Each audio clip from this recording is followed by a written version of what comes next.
সেই আচার্যদেরকে আমার অন্তরে অন্তঃস্থল থেকে আমার ভক্তি, ভালোবাসা, প্রণাম, শ্রদ্ধা অর্পণ করি। আজকে আমাদের অত্যন্ত প্রিয় মিহিরদার বাড়ির এই সান্ধ্য সৎসঙ্গ, আমি অবাক হয়ে যাচ্ছি। মানে বাস্তবে ঠাকুরকে কতখানি ভালোবাসলে এরকম উঠোনের মধ্যে একটা অদ্ভুত আন্তরিক আয়োজন করা যায়।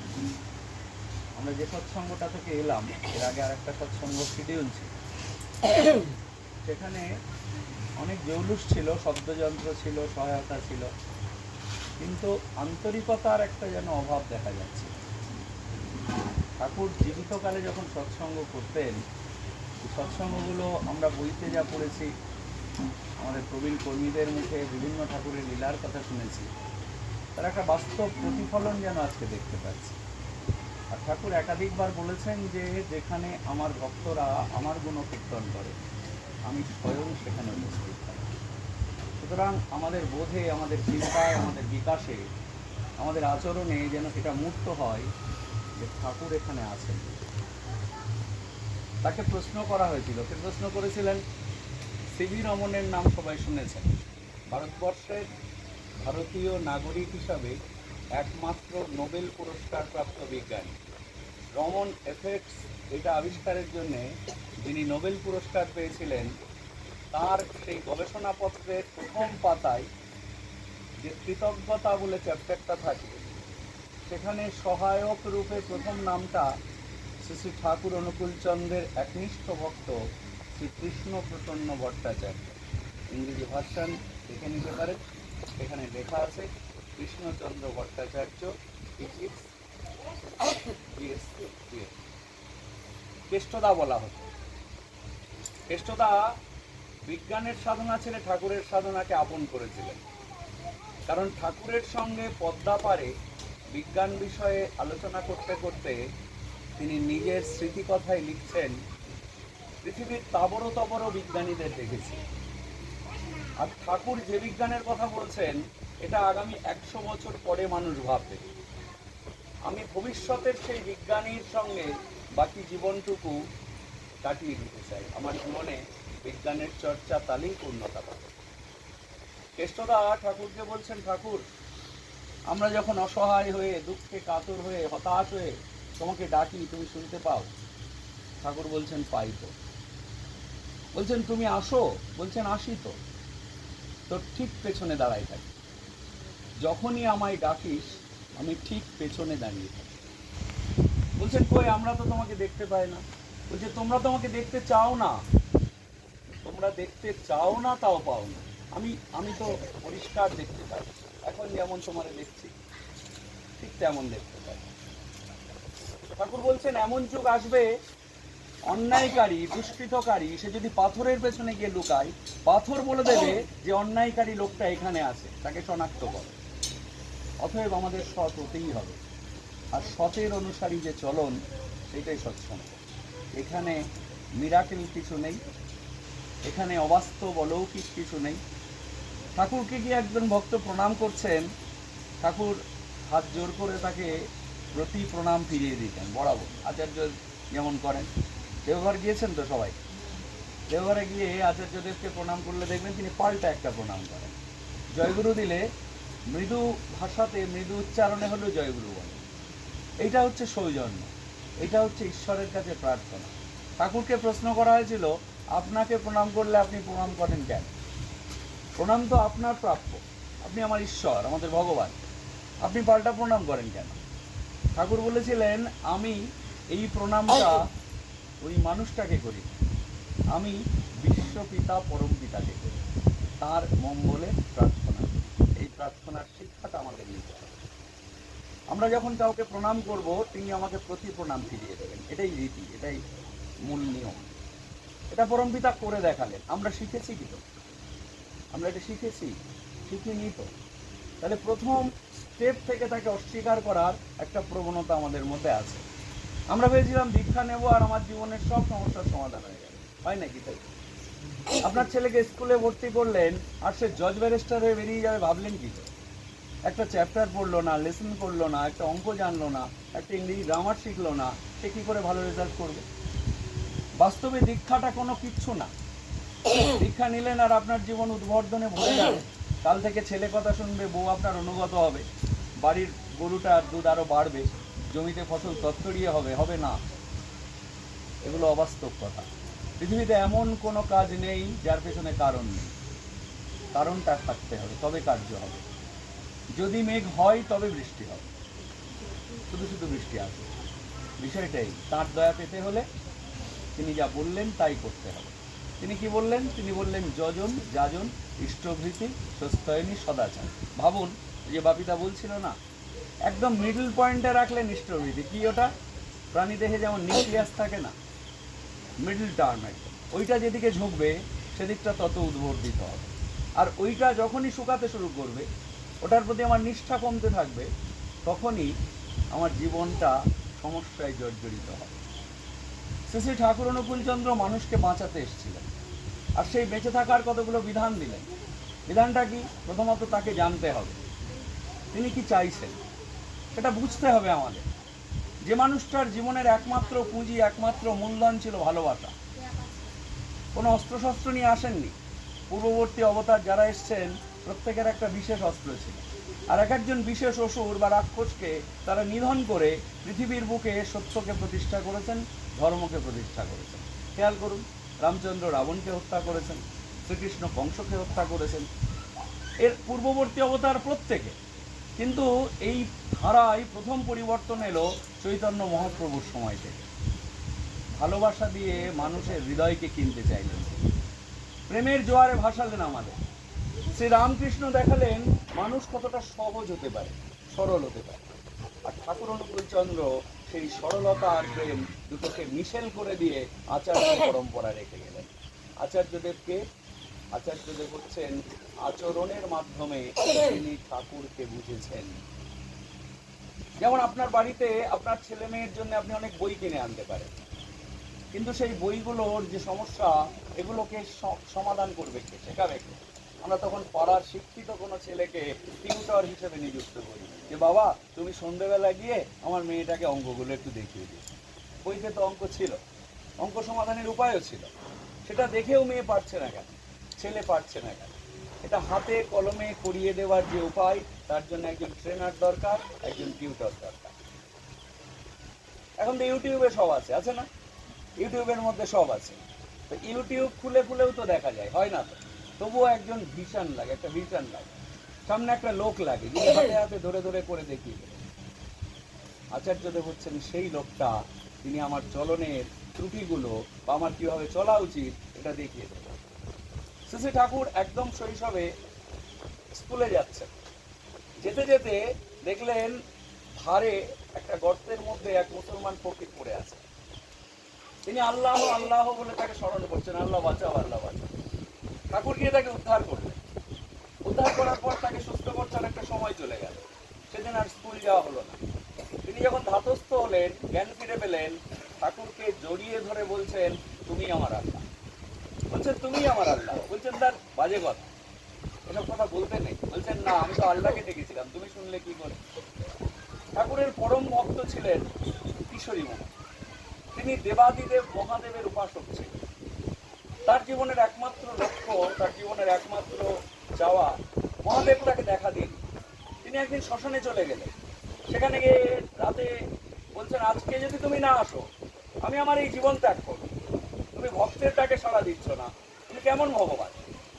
রাতের বেলা তিনি তপস্যা করছেন, যখন তিনি ঠিক করে ফেললেন যে এবার আত্মহত্যা করবেন, আর কিছুতেই এই জীবন রাখবেন না, লাস্ট ওয়ার্নিং দিচ্ছেন ভগবান, তুমি করলে না তো, আমার কথা শুনলে না তো, এলে না তো, এই দেখো আমার জীবনকে কেমন করে আমি শেষ করে দিচ্ছি। হঠাৎ করে শুনলেন তার প্রিয় খেলার সাথী, সবসময়ের সঙ্গী অনুকূল পেছন থেকে বলছে ডাক্তার এবার বাড়ি চলো। তিনি বলছেন তুমি কোত্থেকে এলে? বলছে এই যে তুমি আমার ডাকলে, তুমি যে বললে আমি না আসলে তুমি তোমার জীবনই রাখবা না, সেই জন্য এলাম, চলো এবার বাড়ি চলো, আর এত রাতে তোমার শ্মশান টশানে বসে কাজ নেই। আরে ভগবান তোমার সঙ্গে থাকে, আর তুমি ভগবানের জন্য এখানে বসে থাকো। কিশোরী মোহন বিশ্বাস করতে পারছেন না, যে ঠাকুরই তাহলে আমার আরাধ্য দেবতা মহাদেব। চলছেন দুজন পদ্মার পাড় দিয়ে, মানুষের মন্ত্র।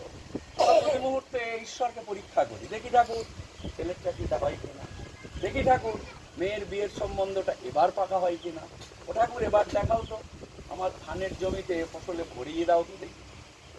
ভাবুন একবার, পরীক্ষাটা যার নেয়ার কথা ছিল আমরা তাকে বারবার পরীক্ষায় ফেলতে চেষ্টা করছি। ঠাকুর তার বাণীতে লিখলেন, অহংয়ের গোষ্ঠী পাথরে তাকে মাপা যায়। প্রকৃত দীনতারূপ ভেড়ার সিংয়ে তিনি খণ্ড বিখণ্ড হন। ভেড়ার সিং কেমন? খুব নরম, পলকা। আর আমাদের দৈন্য দশা, দারিদ্র, এটা খুব পলকা। ঠাকুরের কাছে যেতে হয় কেমন করে? অহং শূন্য হৃদয় যেতে হয় কেমন করে? আমি জানি না কিসে আমার মঙ্গল হবে, তোমার ইচ্ছায় আমার ভিতরে পূর্ণ হবে।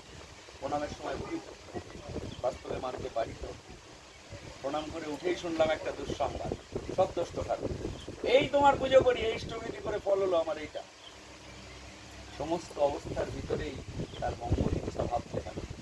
দুজন হাঁটছেন, কিশোরী মোহন বলছেন ঠিক আছে মেনে নেবো ঠাকুরই মহাদেব। শীতের রাত, 2:30 বাজে। বলছে অনুকূল যখন যদি এখন ওই ঠান্ডা পদ্মার বুকে একটা ডুব দিয়ে আসে তাহলে বুঝবো যে ওই আমার আরাধ্য দেবতা মহাদেব। কিছুটা যেতে না যেতেই ঠাকুর বলছেন, যে তুমি যে এগোতে লাগো ডাক্তার, তুমি এগো। এই পদ্মা পারে লোকজন সব বিষ্ঠা টিষ্ঠা ফেলে রাখে, মলমূত্রে ভরা, পায়েটায় বোধহয় লেগে গেল, আমার মনটা কেমন খুঁতখুত করছে, আমি এটা ডুব দিয়ে উঠি। লজ্জায় অবনত মস্তকে মুখ লাল হয়ে কিশোরী মোহন ভাবছে, আমি কতটা মানুষ, কার পরীক্ষা নিচ্ছে। আমি মনে মনে ভাবলাম, আর অনুকূল বলছে সে জলে ডুব দিয়ে আসে। ঠাকুর ডুব দিয়ে পেছন পেছন চলতে শুরু করেছে। চলছেন কিশোরী মোহন, কিছুটা যাওয়ার পরে বলছেন আচ্ছা এরম তো হতেই পারে, পায়ে তো একটু বিষ্ঠা লাগতেই পারে, আমাদেরও তো এরম হয়, বলে আমরা একটা ডুব দিয়ে নিই, পরিষ্কার হয়ে নিই। আর একটা ডুব দিয়ে অনুকূল প্রমাণ করুক যে সেই মহাদেব, এইবার বুঝবো যে এই আমার দেবতা। এগিয়েছেন যখন আরো কিছুটা, বলছেন দেখো আমার না মনটা ঠিক পরিষ্কার হলো না, তবে ডাক্তার কথা কি জানো, এই যতই ডুব দিই না কেন, যতই স্নান করি না কেন, এতে বাইরের ময়লাটা ধোয়া হয়, মনের ময়লা যদি একবার আসে না, সহস্র ডুবেও তার কোনো মুক্তি হয় না ডাক্তার। এই হচ্ছে তার লীলা। তিনি প্রেমের জোয়ারে ভাসাতে এসছেন। কালকে পড়তে পড়তে অবাক হয়ে গিয়েছিলাম, পাবনা জেলার হিমায়তপুরে ঠাকুর যখন সৎসঙ্গ আন্দোলন করছেন সেই সময়ে ভীষণ বিরোধিতা হয়েছে। কারণ চোর, ডাকাত, দস্যু, একদম লম্পট এই মানুষগুলো সৎসঙ্গে আসছে আর সাধু হয়ে যাচ্ছে, দিন রাত কীর্তন করছে, গান গাইছে, আনন্দবাজারে একেবারে অখাদ্য, যেটা মুখে তোলা যায় না তেমন খাবার, সেই সব খাচ্ছে আর দিন রাত ঠাকুরের সাথে মানুষ বাঁচানোর লড়াই করছে। ওখানকার সব সুবিধাবাদী মানুষগুলো যারা এই চোর ডাকাতদের তৈরি করতে চায় সমাজে, যারা সমাজটাকে সবসময় একটা সমস্যার মধ্যে রাখতে চায়। এই যে আজকে রাত জাগো, রাত পাহারা, রাত দখল দেখছেন না, টেলিভিশন খুললে বলছে বিচার চাই, বিচার চাই। কি শিক্ষা হলো আমাদের? আমরা দাবি করেছিলাম না আমরা শিক্ষিত, আমরা সভ্য, আমাদের আচার আচরণ কি তার প্রমাণ দিচ্ছে? আজকেও একটা নারীকে তার শরীরটাকে ভোগ করার জন্য পুরুষ আদিম প্রবৃত্তিকে চরিতার্থ করছে, কি দরকার ছিল এই শিক্ষার? প্রত্যেক বাড়ি খুঁজলে নেপাল বিয়ে পাশ করে, কিন্তু আমাদের আচরণ সেই তো কাঁচা মাংস খেতাম যখন সেই যুগের মধ্যে, তখনও তো মানুষ মানুষকে ভোগ করত, দুর্বলের ওপরে সবলের অত্যাচার ছিল।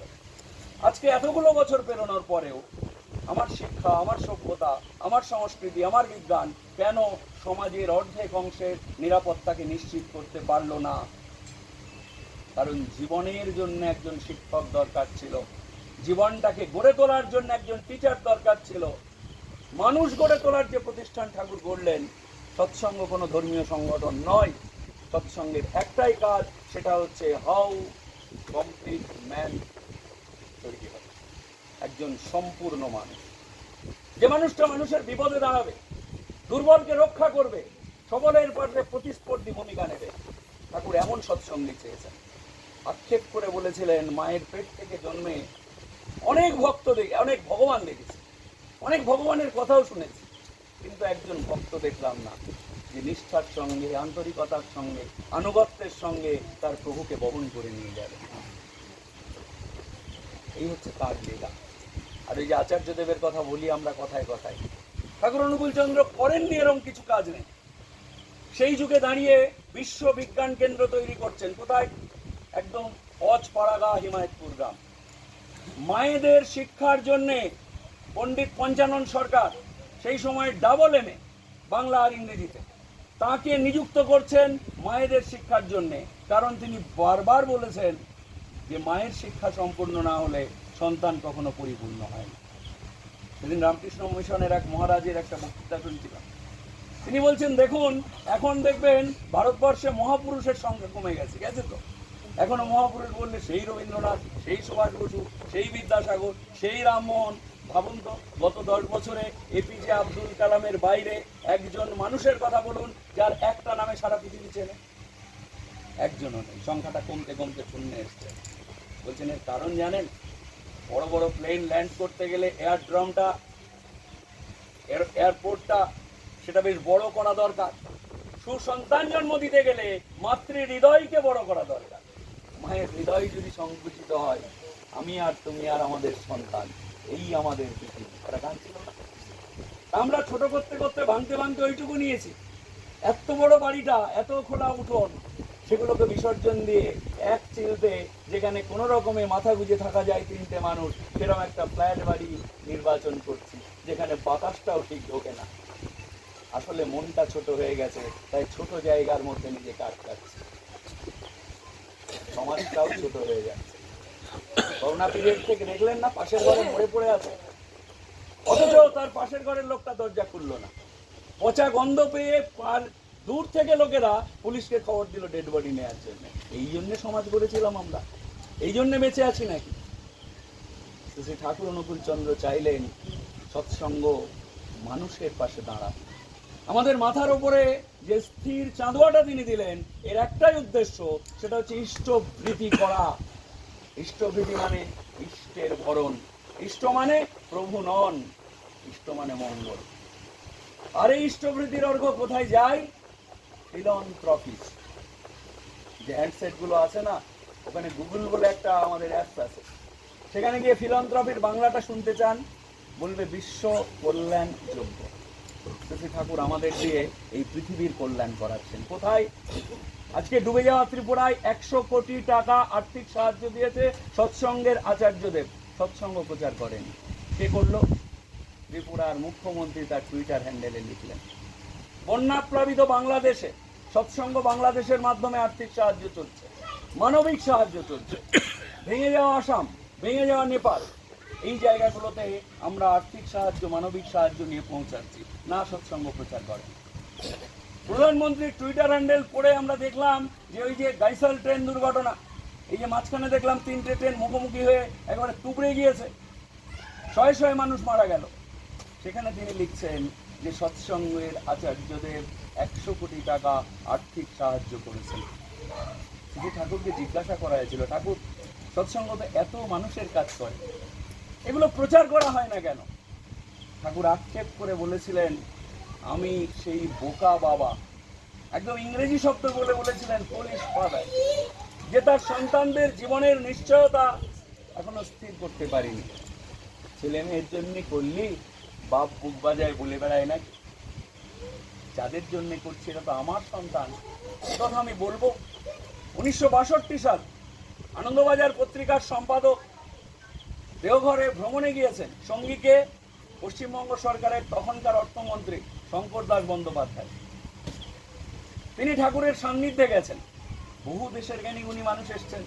তিনি ঠাকুরকে বললেন, ঠাকুর সৎসঙ্গের যে কার্যক্রম দেখলাম, এ তো বিপুল খরচের ব্যাপার, তা আপনি এত টাকা এত অর্থ জোগাড় করেন কি করে, উপায় কি আপনার?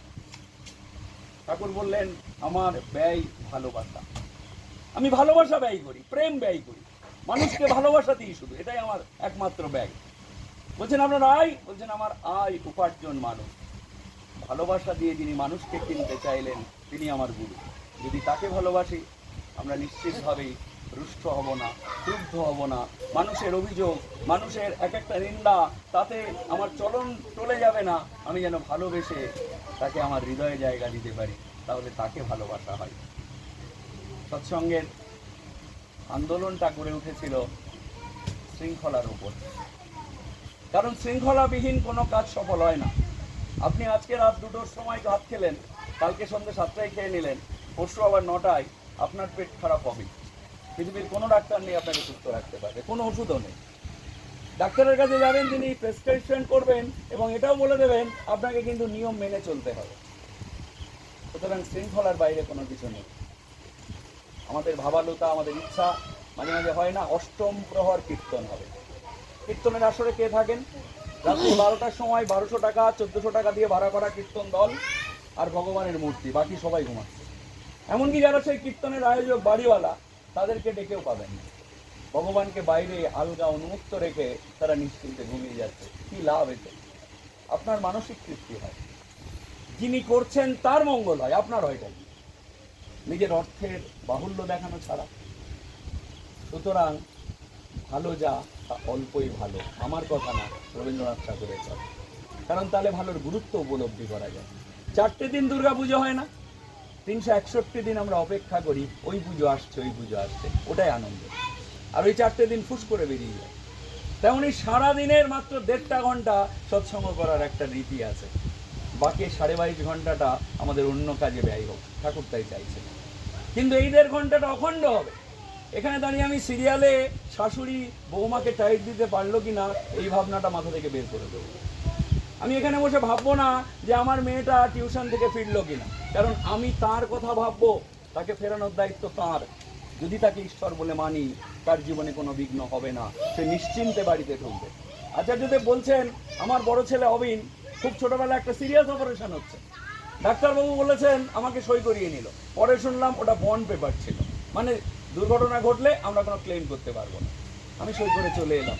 এবার অপারেশন টেবিল অপারেশন থিয়েটারে নিয়ে গেল, আরও অনেকগুলো রুগী বসে আছে, তারা মুখ ভার করে বসে আছে, কেউ কেউ কাঁদছে, কেউ কেউ ঠাকুরকে ডাকছে, তাদের নিজস্ব দেবতা আছে, প্রত্যেকের নিজের ঠাকুর আছেন, কোনো কথা নেই। আর আমি আর অবিনের মা আমরা বসে বসে আড্ডা দিচ্ছি, কফি খাচ্ছি, চা খাচ্ছি। এটা দেখে অনেকজন বিরক্ত হলেন। একজন তো আমাকে ডেকেই বললেন, আচ্ছা আপনাদের ছেলে খুব সিরিয়াস অপারেশন হবে, আপনাদের একটু ভয় করছে না? অপারেশন শেষ হওয়ার পরে তিনি প্রণাম করেছেন আচার্যদেব ঠাকুরকে প্রণাম করে, অবিন দাদাকে দেখে বেরিয়ে এসে ওই দাদাটির কাছে গিয়ে বলছেন, দেখুন পরম পুরুষ শ্রী ঠাকুর অনুকূলচন্দ্র আমার জীবনের নিয়ন্ত্রক। আমি কলকাতায় থেকেছি অনেকদিন, জীবনে কালীঘাট যাইনি। আমি আসামে অনেকবার গিয়েছি, কিন্তু কখনো কামরূপ কামাখ্যা দেখতে ইচ্ছা হয়নি। আর আমি বাবা বৈদ্যনাথ ধামের যে জায়গা, আমার এখান থেকে 10-15 মিনিট, এত বছর আছি, একবারও মনে হয়নি তাকে দর্শন করি।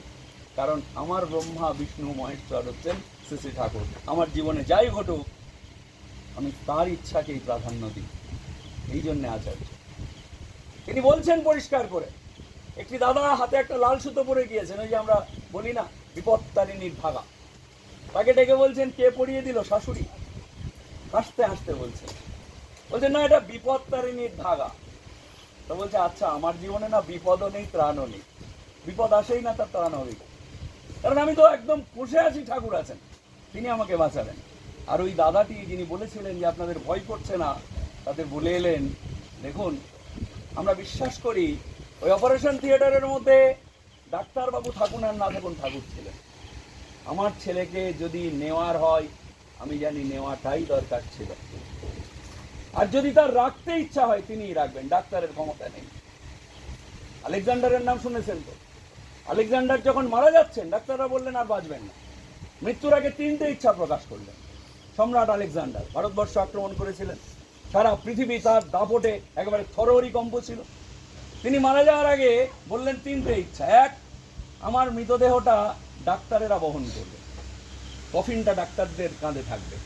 2, তিনি বললেন আমার অর্জিত যত সম্পদ, টাকা করি, সবগুলো রাস্তায় ছড়িয়ে দেওয়া হবে, খুচরো 1 টাকা 2 টাকার কয়েন না। বলছেন সমস্ত স্বর্ণ মুদ্রা, সব যা আমি অর্জন করেছি সব ছড়িয়ে দেওয়া হবে, আর আমার হাতগুলো বাইরে বের করে দেয়া থাকবে। আমি দেখাতে চাই যে এই পৃথিবীতে ঈশ্বরই মানুষকে রক্ষা করেন, ডাক্তার নয়, তাই ডাক্তারের কাঁধে চেপে আমি যাব। আমি দেখাতে চাই আমরা সাময়িক সময়ের জন্যে এই লোভ, সম্পদ, অর্থ এর পেছনে ছুটি, এগুলো আমার সাথে ছিল না, এতে নিয়েও যাব না। আমি দেখাতে চাই যে আমাদের হাতটা বরাবরই নিচে থাকে, আমরা চলি ঈশ্বরের হাতে। বাইবেলের একটা গল্প ছিল না, মানুষ গিয়ে ঈশ্বরকে বলছে, ঈশ্বর তুমি বললে আমার জন্মের প্রথম থেকে এই পর্যন্ত আমার সাথে ছিলে। ঈশ্বর বলছেন ছিলাম তো। বলছে কই, কোনো প্রমাণ নেই তো। বলছে যা না, গিয়ে দেখে আয়, তুই যে যে রাস্তা দিয়ে হেঁটে এসেছিস দেখবি দুজোড়া করে পায়ের ছাপ। সে দেখে এলো, তাই তো, কিন্তু পায়ের ছাপটা ওই নদীর সামনে এসে থেমে গেছে। এইবার তারপরে গিয়ে দেখলো একটাই পায়ের ছাপ। বলছে ঠাকুর, ঈশ্বর, তার মানে বিপদ যখন এলো, নদী এলো, তুমি অমনি পিছ টান দিলে, আর আমি একা একা নদী পার হয়ে দিব্যি দেখো চলে এলাম। তাহলে আমার জীবনে তোমাকে মানবো কি জন্য? তোমার কোনো গুরুত্ব নেই, প্রয়োজন নেই, তুমি যাও, বাকি জীবনটা আমি একাই কাটাতে সক্ষম। ঈশ্বর বললেন, ওরে মূর্খ, নদী দেখে তো তুই ভয় পেয়ে পালাচ্ছিলি, আমি তো তোকে কাঁধে তুলে নিলাম, তারপর থেকে ওই একটা ছাপ দেখছিস না, এক জোড়া, ওটা আমার পায়ের ছাপ, তুই তো আমার কাঁধে ছিলি, সেই জন্য আর পায়ের ছাপটা আমি পরেরটা পাসনি। এই সহজ সত্যিটা বিশ্বাস করতে হয়। আমার চেষ্টার সাথে ঈশ্বরের আশীর্বাদ যদি না থাকে, আমার জীবনে সোনা ফলবে না। ইষ্টভৃতি হচ্ছে পরম মঙ্গলযোগ্য। যারা ইষ্টভৃতি পরায়ণ আছেন, নিষ্ঠার সঙ্গে করেন। শ্রী বড়দা ঠাকুরের আত্মজ সন্তান, তাকে একদিনকে ঠাকুর বলছেন যে আচ্ছা বড় খোকা, তুই আজ ইষ্টভৃতি করিসনি? শ্রী বড়দা অবাক, তাকিয়ে বলছেন আজকে একটু বেশি তো। বলছেন তোর চোখে জল নেই? কোন ভঙ্গিতে ইষ্টভৃতি চাইছেন? ইষ্টভৃতির অর্ঘ ঠাকুর পরিবার বা ঠাকুর জীবনে কখনো স্পর্শ করে, তারা জানে না কত টাকা ইষ্টভৃতি আছে। সমস্তটাই এই রাষ্ট্রের, এই সমাজের, এই পৃথিবীর উন্নয়নের কাজে ব্যয় হচ্ছে। আপনি ভাবতে পারেন, দেওঘরে এখন গ্রীষ্মকালে জল সংকট হয় না? আমরা আগে উৎসবে যেতাম, গরমকালে কখনো জল পাওয়া যেত না, ভীষণ জল সংকট। সকালবেলা এক বালতি জল, কালো একেবারে কুচকুচে জল, তাতে স্নান করতে হতো। এখন ঘরের মধ্যে একেবারে শাওয়ার থেকে জল আসে, একজনের যদি 10 লিটার লাগে, সে 20 লিটার ব্যবহার করে। কি করে সমাধান হলো? আচার্যদের সৎসঙ্গের অর্থে, তাদের চেষ্টায়, তাদের টেকনোলজিতে আজকে দেওঘরকে জল সংকট মুক্ত করতে পেরেছে। শুধু সৎসঙ্গ নগরী না, সমগ্র দেওঘর টাউনশিপের জল সরবরাহ হয় সৎসঙ্গ থেকে। কোথায় হয়? আমার আপনার সকালবেলার প্রদেয়, ওই অর্থে আজকে মানুষগুলো জল পাচ্ছে। গর্ব হয় না? ঠাকুরের সাথে যুক্ত হতে পেরেছি। আজকে বিশ্বমঙ্গলের কাজে তিনি আমাদেরকে যুক্ত করেছেন। আচার্যদেব বলছেন, নিষ্কাম প্রার্থনা ভগবান নেন, সকাম প্রার্থনা নেন না। আমার ভালো হোক, আমার ছেলের ভালো হোক, এটা তিনি শোনেন না। আমাকে বলতে হবে ওই দাদাটার ভালো হোক, এই মাটির ভালো হোক, উনি যা চাচ্ছেন সেই ইচ্ছা যেন পূর্ণ হয়। বাস্তবভাবে ধর্মকে ভাবতে হবে। ভগবান বলে গেছিলেন আমি বারবার আসব। তিনি একদম গীতাতে উল্লেখ করে গেলেন অনুকূল শব্দের মাধ্যমে, যে তার যখন কলিযুগে আবির্ভাব হবে, তখন সুরাসুর বলে কিছু থাকবে না, সবাই প্রেমের জোয়ারে ভাসতে থাকবে। রামকৃষ্ণদেব তার স্ত্রীকে বললেন যে শাখা ভাঙার দরকার নেই, আমি আসছি তো, একদম দিক চিহ্ন তারিখ নির্দেশ করে দিলেন। শ্রী চৈতন্যদেব তার শিষ্যদের বললেন, এই নাম নয় রে নিতাই, এই নাম নয়, আরো নাম আছে, ওই নাম নিয়ে যাবে এই নামের কাছে। বাস্তবটা তাই, ঈশ্বর নিজে বলছেন আর আমরা অস্বীকার করছি।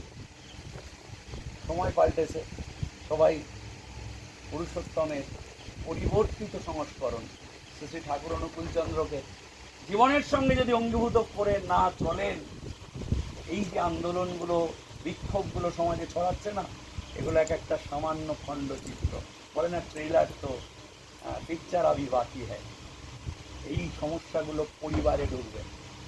কলকাতায় তিলোত্তমার বিচারের জন্য দেখতে হবে না বনগাঁতে, শিবপুরে, কালুপুরে এই ঘটনা ঘটবে, তার একটা ইঙ্গিত থাকছে এর মধ্যে দিয়ে। কারণ আমাদের সমাজ, আমাদের বাচ্চারা এগুলো দেখতে দেখতে বড় হচ্ছে। আমার 5 বছর ক্লাস 5-এ পড়া 10 বছরের বাচ্চাটা টেলিভিশন খুললেই দেখছে যে এই খবরটার প্রচার হচ্ছে বারবার। আমাকে সেদিন অবাক হয়ে জিজ্ঞাসা করছে, বাবা ধর্ষণ মানে কি? ভাবুন কোন সমাজে আমরা লালিত হচ্ছি। বাস্তবে যদি বাঁচতে হয়, সন্তানগুলোকে এখনই ঠাকুরের সঙ্গে যুক্ত করতে হবে। কারণ অধ্যাত্মবাদের চাইতে সার্থকতা পৃথিবীতে কিছু নেই। আমরা বলছি না, ইউনেস্কো বলছে, তারা বলছে মানসিক সুস্থতা, আধ্যাত্মিক সুস্থতা, শারীরিক সুস্থতা আর মানবিক সুস্থতা, এই 4টে সুস্থতা থাকলে তবে একজন মানুষ সুস্থ। তাই আধ্যাত্মিক সুস্থতা ঠাকুরকে জীবনে গ্রহণ করা। সবাই ভাবুন, ঈশ্বরকে নিয়ে চলুন। বনগাঁ সৎসঙ্গ শ্রী মন্দিরে পরম পিতার আবির্ভাব দিবসের উৎসব আগামী রবিবার 15ই সেপ্টেম্বর। এই অঞ্চলের প্রত্যেকজন মানুষকে আমরা করজোরে নিমন্ত্রণ করছি, সকালবেলা 5:20 থেকে আমাদের প্রার্থনা, প্রহরী প্রার্থনা, সেখান থেকে বিকেলে 5:37, এই নিরবচ্ছিন্নভাবে 12 ঘন্টা ধরে অনুষ্ঠান চলবে, বিভিন্ন ধরনের অনুষ্ঠান। তারপরে প্রসাদের ব্যবস্থা থাকবে, সবাই যাবে। একটা দিন তাকে নিয়ে মেতে থাকি না, দেখি না জীবনের আর দিনগুলোর চেয়ে এই দিনটা আলাদা হয়। নিশ্চিতভাবে পরম মঙ্গলের অধিকারী হব আমরা। আর আচার্যদেব যে প্রকৃতই ঠাকুরের মানুষ, তাকে দেখলে তার চলন, তার বলন, তার কথা বলা, তার এক একজন মানুষকে নিদর্শন দেওয়া, এটা নিজের চোখে দেখে আসুন। ঠাকুর বলেছিলেন, দীক্ষা নিয়ে শিক্ষা করিস, আচার্যকে করে সার, আচরণী বোধচয়নী, জ্ঞানের সাগর অনাপার। আগে শিক্ষার কথা বলেননি। আমরা বলি বাচ্চাদের, দীক্ষার কথা বললে বলে পড়াশোনা শেষ হোক, এখনই কি দীক্ষা দেবো, হোস্টেলে থাকে, বাইরে থাকে, কোথায় শুক্রবারে মাছ খেয়ে ফেলবে, আরে কি হবে তাতে? বাকি 6টা দিন খেলে শুক্রবারও খাওয়া যাবে। ঠাকুরকে ভালোবাসাই যেন অটুট থাকে, আচরণে অটুট হয়ে লাভ নেই। আমার নিষ্ঠায়, প্রেমে যেন আমি তার সঙ্গে জড়িয়ে থাকি, আমার কাজ যুক্ত করে দেওয়া, বাকিটা তিনি দেখবেন। আচার্যদেব আমাদের মাথার উপরে আছেন, অভিভাবক হয়ে আছেন, সুতরাং তাকে দর্শন করুন। ঠাকুর কেমন ছিলেন বোঝা যাবে। সবাই আসুন, সবাই পরম মঙ্গলের অধিকারী। জয় গুরু।